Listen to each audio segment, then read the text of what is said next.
Jimmy, to what degree did the fall game two in Houston affect how were you feeling the rest of the postseason? Fine.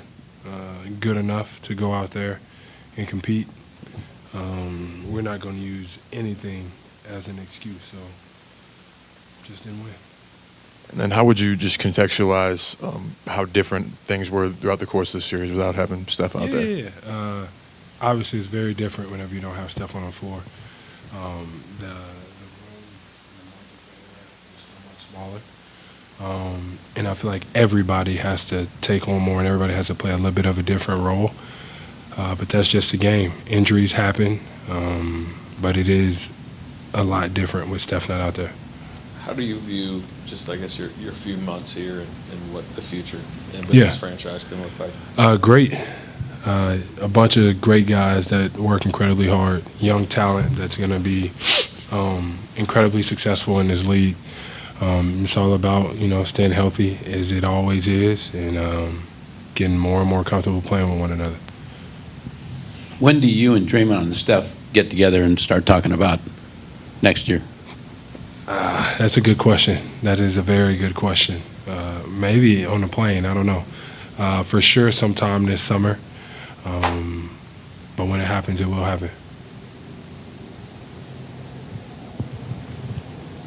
Have you seen enough? I know you played 8 playoff games with Steph. Yeah. Have you seen enough to really be convinced that healthy, this team is a contender? For sure. I think we all know that. We all believe that. But like I said, injuries is part of it. Nobody wants to be injured. It's all about playing your basketball, the best basketball at the right time, and being healthy at the right time. Unfortunately, that wasn't us, and we came up short. Jimmy, the last couple of times you've been in the playoffs, you've had to maybe carry undermanned rosters further than maybe where we projected where you guys should have been. Does this collection or group, or at least you, Steph, and Draymond at the top, does that give you a little bit more optimism, maybe despite your age, despite how tough the Western Conference is? Like, do you walk away feeling a little bit different than you have your last few playoff rounds? Yeah, it is tough, but it's tough on both sides, West and East. And like I just said, if we're healthy, if all of this and if all of that, then it may be different. We don't know. But we're going to take our chances for sure if Steph is out there. But, we'll come back and figure this thing out, and next year do the same thing. Jimmy, you guys were so close in Game 3. You had them with 6 minutes to go. You were up, and they blitzed at the end there. When you look at what they were able to do to you guys with your offense, what made them so successful defending you guys? I don't know, maybe some physicality, making us take tough shots.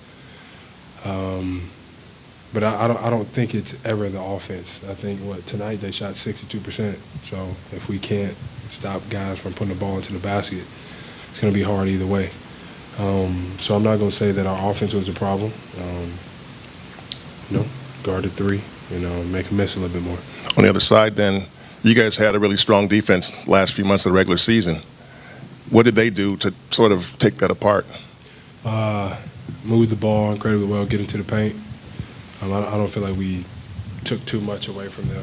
We talked about what we wanted to do.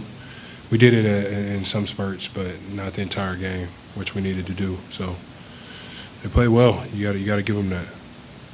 Jimmy, it feels like you guys have been going 100 miles an hour since you got here when you were traded.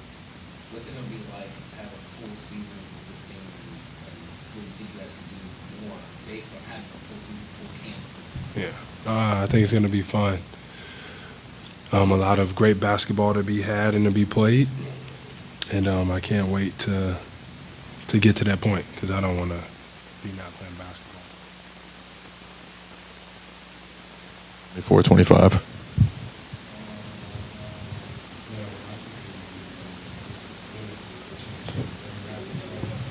A new destination for myself, getting comfortable, working towards success. We'll take it to the next year.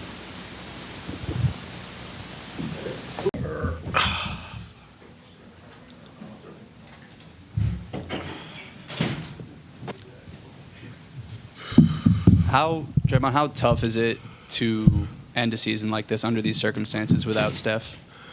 It sucks to end it without Steph, but they beat us. You know, injuries are a part of it. We've won championships. When guys got hurt, that's a part of it. You know, you try to, you know, you want to be as good of a team as you can be, but we always say you need a little luck, just because health is a huge part of it. So, you know, we definitely miss Steph. That obviously goes without saying, but I'm not going to come up here and harp on Steph not being there and make it like their win is less of what it is. They're moving on. You know, congratulations to those guys. They beat us regardless. If you're on the other side, you play who's on the floor, and that's what they did, and they won. So you got to give them a lot of credit. You obviously thought that this team had, you know, championship potential when everyone was fully healthy against the Rockets and in Game 1. How close do you feel like you guys got to your ceiling? I think we've continued to improve. There's no way to really say, you know, how close we got to a ceiling is over. So that's kind of, it really don't matter. But like I said, get them a lot of credit. They were incredible. Drew played great the entire series. Ant-Man's patience was beautiful. Rudy played really well. You know, so you got to give those guys a lot of credit. Our ceiling is, it is what it is. Now we were a second-round team, second-round exit. So that's what it is. How do you view the future, you know, in next year, next couple of years, now that you got Jimmy in the fold? I think we'll be right back at it.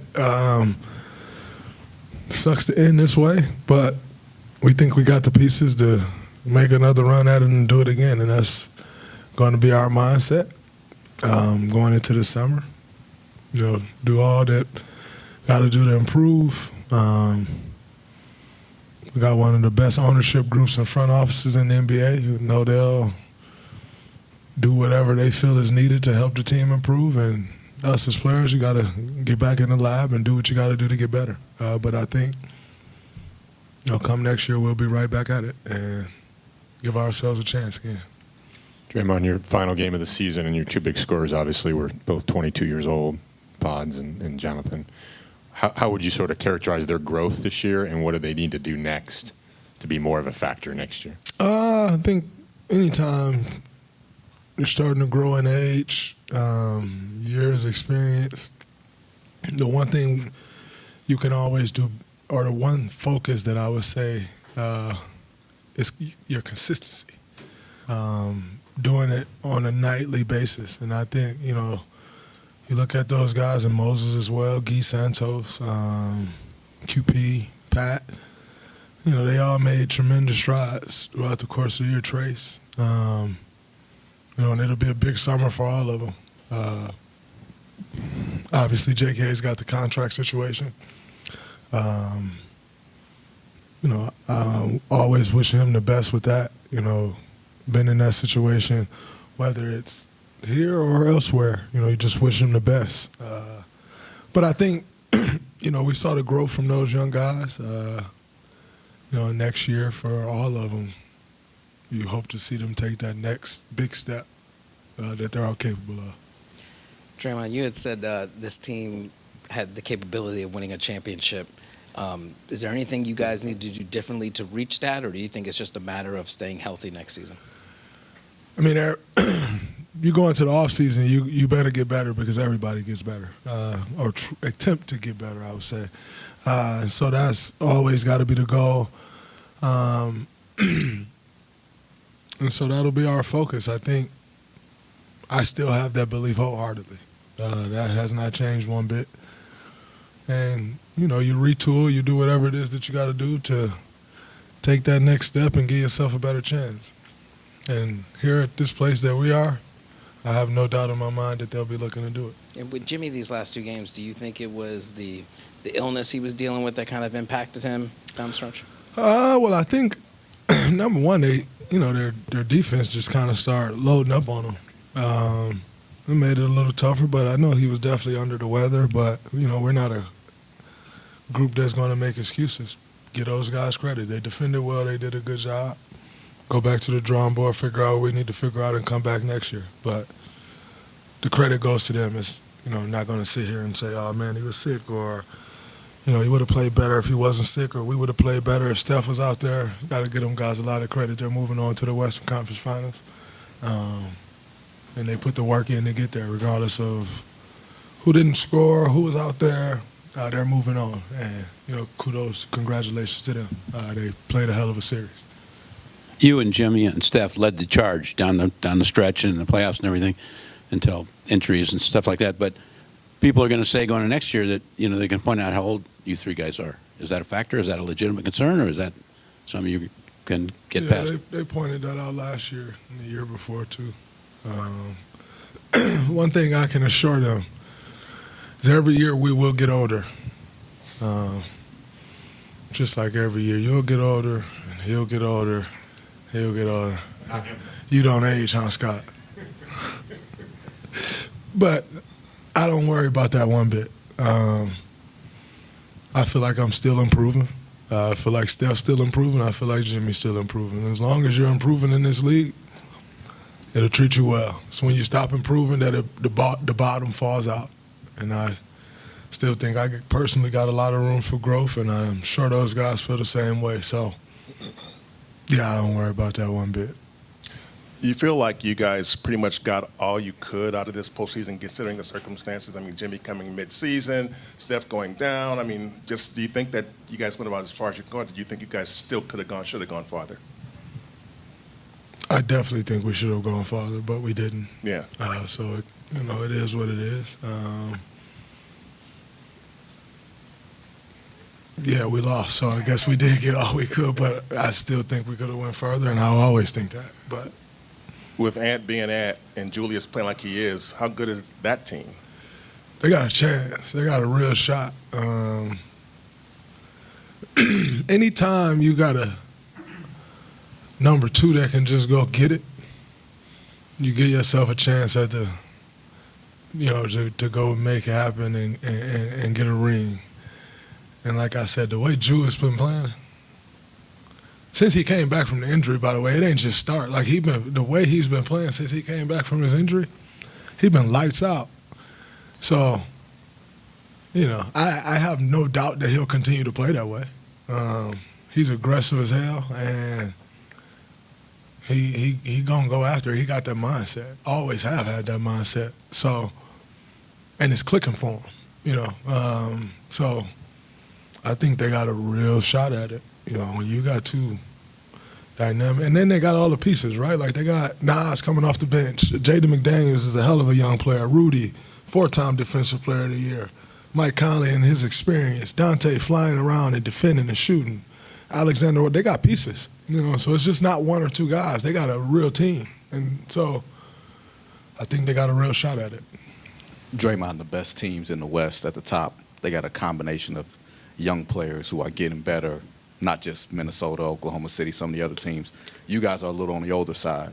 When you think about... We got young players still getting better as well. Yeah, I was going to ask, do you feel like those young players can make enough of a leap to get you into that conversation, or do you think you need significant, personnel help that's not in the building?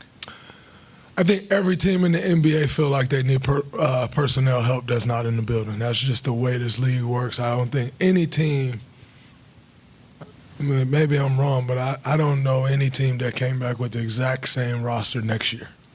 So I think everybody feel that way. And it has nothing to do with who's young, who's old. That's just the nature of the business that we're in. Contracts happen, money situations happen, all those things happens. And so I think that's everyone. But do I have confidence in our young guys that they can take the next step? Absolutely, 1,000%. In what areas do you feel like you're improving, and in what areas do you want to improve more? I want to continue to be better with the ball. I think I turned the ball over way too much this year. And I think, for me, my role has changed quite a bit. I've always kind of been in the middle of the offense, running offense, making the plays. which allows you to take more risks because you just got the ball so much more. And I think for me, I continued to take the risk without having the ball as much. And so it looks different. And so that's an adjustment that I have to make going into next year, is just understanding what that means and learning to play better. And you lit, huh? Respect. and learning to play better in the role that I am in now. I think that's something that I continue to improve on. So yeah, I think that'll be one of my main focuses for sure. No doubt. I seen an interview with him, and he just talked about how out of shape he was last year in the playoffs, and the only way you can train for something like that is kind of go through it. And I think I felt that, not from being out of shape or anything like that, but everything you learn in the playoffs, you only can experience by going through the playoffs. And for me, for JK, for Moses, for Trace, all guys that are really first-timers with an extended role, you understand that it was hard, but there was also moments for each of us that we can do it and we belong. And so that gives us good confidence going into the offseason of, this is what we expect, this is what we can do. And just like anything, everybody's going to get a little bit better going into next year. Brandon, you guys played two really good defenses, Houston, obviously, and then Minnesota here. What did this team do to your offense to sort of make it difficult to score? Because obviously there were a lot of possessions that there was shot clock violations and stuff going on. Well, I think the difference between Minnesota and Houston was a super big, I'm going to protect the paint, we're going to make you make the extra pass, and they really tried to take Steph and Jimmy out and make others beat us. That's why you saw the big games from Buddy, saw a big game from me, saw a big game from Moses. And Minnesota essentially said, obviously it's different because Steph was out, but they said, Jimmy, you're going to score over your matchup and Rudy, and everybody else is going to kind of push out. From watching film, you guys can see yourselves, the paint is literally wide open and everybody's just kind of hugged up to their man. And so they knew that Jimmy likes to facilitate and make plays for others, and so they said, we're going to have you constantly beat us. And that's the same for whomever was, driving. They took away the three-point line. They wanted us to score over Rudy and make plays in tight spaces. And so I think that's the difference between, and I think we started to realize it tonight, now that it was just going to be us and Rudy in there, and everybody else was going to fan out. So I think there's two different defenses. Each were effective in their own right. But like I said, the only way you learn from things is going through it. You guys obviously emphasized trying to limit Ant's effectiveness tonight. You blitzed him, you threw some defenses at him, and he had 6 points at the half. You guys were down 15. When you're so effective at doing that and you're still down 15, what goes through your mind at halftime there? Well, I think a lot of it was the things that we could control that we weren't controlling. Big emphasis was taking away the three-point line. They shot a good percentage, and I think made maybe 6 or 8 at halftime. And so if we just took those away, especially for the role guys, Conley, DiVincenzo, McDaniels, take away those kind of things early for them, it puts not a timidness in their mind, but as the game gets closer and the game gets later in the game, those shots that didn't go in early, maybe they're hesitant to shoot them, or they're rushing them because they want to make them. And so I think their role players played really well tonight to help Ant. Obviously, Ant only got up 15 shots, which is what we like, had 7 turnovers. And so I think we did a pretty good job on him, but the role players are kind of what killed us. Everybody in the starting lineup had 15 plus. So. Cool, thank you. Well, first of all, congrats to the Wolves. They were fantastic. Had a great series, beating us 4 games straight after that first one. Congrats to Chris Finch, Tim Connolly. They've done a great job here the last few years building this team, and back-to-back Western Conference Finals, pretty damn impressive. So. It was a fight. Really proud of our guys. They hung in there and they battled the whole way through, and quite a turnaround in our season. From where we were a few months ago to giving ourselves a chance and having a swing at the plate. For some real chances to go deep, and we were right there, and obviously didn't go our way. But again, the Wolves were great; they deserved it, and I'm very proud of our team. How difficult is the Steph aspect to this?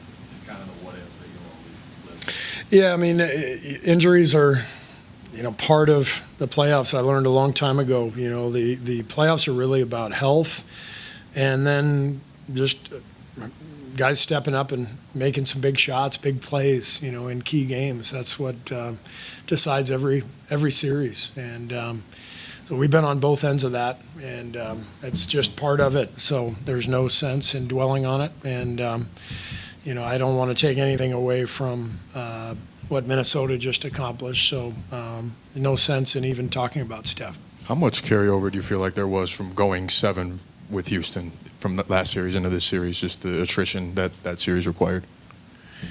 Well, we obviously came in here and won Game 1, coming right off of Game 7. So I don't think it was an issue. I thought Game 3 was the key to the series. We're at 1-1, and we've got a 6-point lead in the mid-fourth, and they made huge plays down the stretch of that game, and that was the one we needed to get. And then I thought the last 2 games they broke free offensively. I mean, they shot 63% tonight. We couldn't stop them. We actually did everything we wanted to accomplish. We dominated the possession game. We got 39 threes up, but 12 more field goal attempts, 15 more free throws. We did everything we needed to do to win the game. But they shot 63%. So ultimately, you've got to be able to guard and get stops, and we weren't able to do that. You guys were only down by 6 with about 2 minutes left in the second quarter. Then they go on that 9-0 run, kind of like what they did in the last game. I guess what happened there? Yeah, they broke free. It felt like the transition stuff in the first half was really key. I looked at the stat sheet at halftime. They only had 6 transition points. I think that was misleading. Those stats are a little nebulous sometimes too. It felt to me like they were getting out in transition and then getting into the paint, and then their passing was spectacular tonight. They had 20 assists in the first half, had us on a string. We kept having to rotate because the ball would get free, and we'd had to bring help, and the ball started to move for them, and they played a beautiful first half, and that last 9-0 run was a big part of the game. 2 of your youngest guys had the biggest scoring outputs tonight, obviously, Jonathan and Brandon. What did you see from them tonight and in the series? Brandon obviously had struggled. I thought it was our best offensive game of the series, even though we didn't shoot well. The ball really moved. We had great pace, great tempo. I thought Brandon did a really good job of pushing the ball, getting it swung side to side. We were able to attack them on closeouts because the ball was moving. Our spacing was much better. That was a big problem for us earlier in the series, just a lack of spacing. Obviously playing some new lineups that hadn't played together. A lot of lineups that had, guys who are used to being in the paint, and we were asking them to be on the perimeter. Tonight we did a much better job of that, of getting spaced, and that allowed us to move the ball, and both J.K. and Brandon, had big scoring nights. I was really thrilled for Moses. It's been a tough postseason for him, but he showed exactly who he is, as a player, as a person, just staying ready, coming in, having that big fourth quarter. That was meaningful, and I love our guys. Like I said, we this was a hell of a run for us, considering where we were at the trade deadline. Jimmy changed our season, flipped everything for us, gave us a chance. We became one of the best teams in the league, and obviously, you get to the final 8 in the NBA, you're one of the best teams, and we had had a shot, but things didn't go our way. But like I said, Minnesota deserves the credit. They were the better team. With that said, how do you feel about the future? And I'm talking more just next season. With Jimmy now here and what you guys can maybe build on. Yeah, I mean, I'm excited. We got obviously Jimmy and Dre and Steph all coming back. Our young players performed really well this year. There's a lot to look forward to. Not trying to set you up with excuses, because I know you don't want that, but was Butler pretty much 100%, or was he compromised physically? Well, I think he was definitely compromised through all series. I think the injury in Houston definitely impacted him. He's been playing through pain, and I think the biggest thing in this series is that without the spacing that Steph gives us, Minnesota did a great job of just playing us one-on-one. They guarded us on the perimeter. They were trying to take away our threes, and that forced Jimmy to play a lot of one-on-one against a long athletic team. And his whole game is to ISO, get the ball into the paint, and then move it to generate shots. And they just made the decision not to leave our perimeter guys, even our non-shooters on the perimeter. They just stayed with them everywhere and made Jimmy play one-on-one. And because they have a lot of length and athleticism, it wasn't easy for him to get anything at the rim and in the paint, and obviously they've got Gobert back there, so they made things difficult on Jimmy. Once Steph went out, it changed everything for our whole team, but especially for Jimmy. Steve, you guys did a nice job, especially in the first half, of getting Anthony off the ball, which is what you wanted to do. He had 6 points at halftime, but you guys were down 15. Is there an adjustment that you can make from that? Or, where do you go from that when you're down 15 and he has 6 points? Yeah, we blitzed him early in the game. We were trapping him, and they got free, and they scored several times against our blitzes, and that's the risk you take, when you go to that coverage. So I thought all in all tonight we threw a lot of stuff at him. Box and one possession, a lot of zone, trapping in the backcourt. But they're a hell of a team. They've got shooting everywhere, and that's the name of the game in modern NBA. If you can space the floor with 4 or 5 different guys, it makes defense really, really difficult. And I thought their spacing, their shooting just spread us out, and that allowed their guys to attack and get into the paint. Following up on the earlier question about Pods and Jonathan, your younger guys, obviously with Steph's injury, they had a bigger role in this series. How much can this playoff experience sort of help them going forward? Fantastic playoff experience for both guys. Very proud of Jonathan, to go from where he was in the Houston series, not really being part of the rotation. And then when Steph got hurt, staying ready and coming in, and he played really well here these last 4 games. And BP, this was a great experience for him. He said there were times in the series where he was hesitant to shoot. Even tonight, he was 4 for 6. I thought he could have gotten 10 or 11 threes off, and we needed those. And I told him that after the game. I said, when we get back here next year, you are not going to turn down a single shot.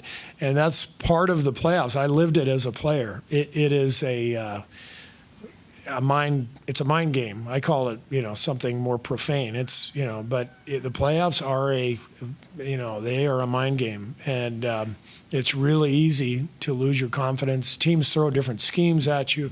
You have a bad game, and everybody's talking about your shooting percentage, and you feel like you're on an island. I've been there, and it was great for Brandon to go through that and then finish the series with a great game, because he's got to understand this is what it feels like. Nobody cares in January if you have 2 games where you're 4 for 20.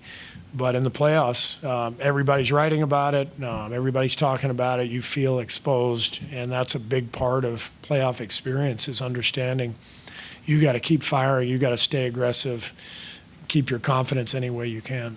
Steve, you mentioned earlier we had a shot. When you look back at this series, at the playoffs, the way you guys played to get out of Houston, the way Steph and you guys were playing that game 1 right before he got hurt, will you wonder what if? What did you think, how far this team could go with the potential? Yes, the next few days. I don't even have to think whatever. I know we had a shot. I know we could have gone the distance. Maybe we wouldn't have, but it doesn't matter. Again, everything in the playoffs is about who stays healthy and who gets hot. Are you playing well at the right time? Do you have multiple guys step up in key games, make shots? And do you have good health? And, you see it every year in every series. And so there's a little bit of luck involved, and we, like I said, we've been on both sides of that, and it's just part of it. Does it give you confidence going into next season of knowing what this team is capable? For sure. The second half of the season, we became one of the best teams in the league. We had, really, I think the number one ranked defense for the last 30 games. We became a two-way basketball team. I think Mike Dunleavy's a superstar. I think what he's done in the last couple of years, I have total faith in Mike and his ability to look at our team, figure out what we need, and help us get better this summer. And I'm excited for what's ahead. Disappointed, but Minnesota was great, and I wish them well. Steve, given the ages of Steph and Draymond and Jimmy, how much is luck just a part of when you get to this point? Luck that they stay healthy, luck that, older players stay upright at this point? You need luck when they're younger, too, You do. Like I said, we've been on both sides of it, 2015, we go to the finals, and, Cleveland's without Kyrie and Kevin Love, and the next year, we're in the playoffs, and Steph goes down, and he's banged up, and Draymond gets suspended, and stuff happens, and we've been on both sides of it, and so yes, our main three guys are older now, so we're going to have to navigate that as best we can, but you just go for it, and do the best you can. Given the arc of the season where you guys, finished, how do you think you'll remember 24, 25? I will remember this season for the way this team was connected and persevered, and what an incredible group. Going back to, October training camp, playing 13 guys out of the gate, and then our team transforming with the trade for Jimmy. But I enjoyed coaching every single guy on this team. And all you can really ask as a coach is for your team to commit to each other, to the cause, and for guys to fight through adversity when things don't go their way. And we saw that over and over again with all of our guys. And that's really satisfying. So I thoroughly enjoyed this season, love our guys, and like I said, it's sad that it's over, but it's a really fun year. Draymond said something after Game 4. He said that it seemed like every time we get a little run going, they have an answer for it. Yeah. Does that take an emotional or a psychological toll on a team when you see you're coming back, and they zap right back at you? Yeah, for sure. But look, they were the better team. I mean, Julius Randle was incredible. What a series, and he's always been a really good player in this league. I think he has taken a leap. I remember playing here early in the season, and it looked like a tough fit, and they didn't have the spacing. They missed Towns, and you fast forward to now, he's 13 for 18 tonight. He was just incredible the whole series. We couldn't stop him. Obviously, Anthony Edwards is just a superstar. So they were the better team, and it's demoralizing, but that's what the game is about. Can you get stops? And we couldn't get stops. Thank you. Great.